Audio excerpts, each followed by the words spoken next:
Hi everyone, welcome back to another anatomy episode. In today's lesson, we are going to be looking at the fetal skull, so all of the fetal sutures and fontanelles. Please like and subscribe for more content in the future. And now we're going to get into the first view, which is a frontal view of a fetal skull.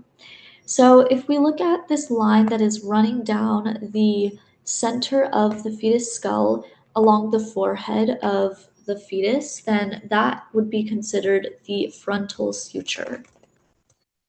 So the frontal suture becomes the metopic suture upon adulthood. And it basically is going to become this little like squiggly line that is right up above the nasal bones. But that is only upon adulthood. When you are a baby, you do have a very big suture at your forehead region.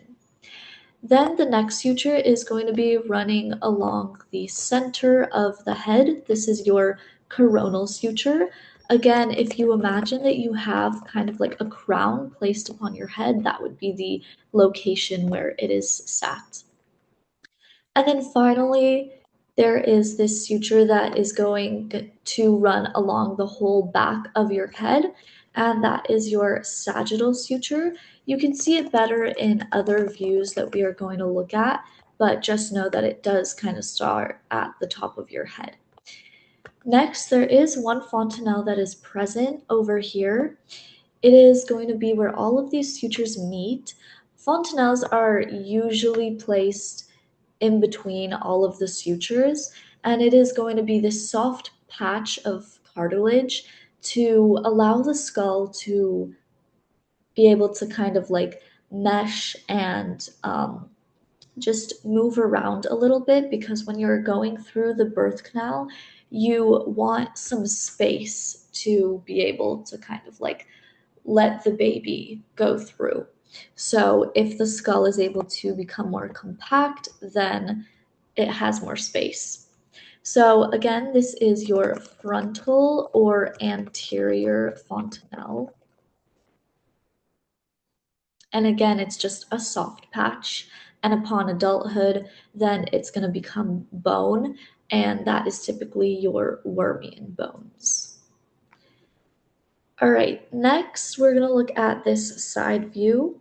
So you have your squamosal suture, which runs along your temporal bone over there. That is your squamosal suture.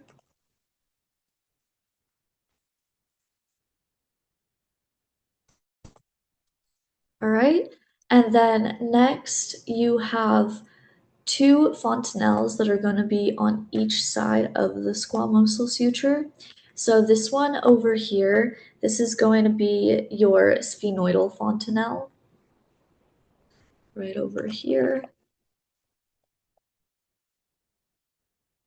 And then on the other side, over here, this is where you're going to have your mastoid fontanelle, because it is very close to your mastoid process as well.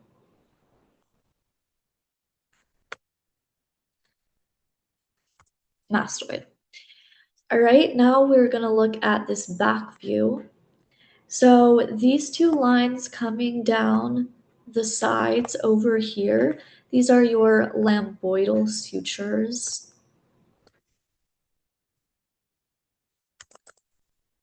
Lambdoidal sutures. And then where they meet, that is going to be your occipital fontanelle, also because it is where your occipital bone is. So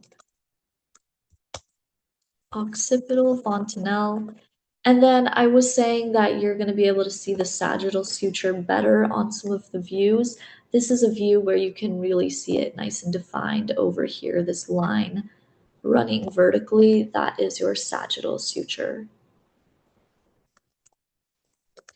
All right, well, that was everything for this episode on sutures and fontanelles for the fetal skull.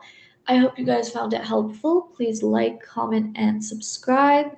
If you have any questions, comments, concerns, leave them in the comment section. If you want some extra tutoring, you can also comment and I will get back to you guys on that. Thank you for watching, and I hope you guys have a great day.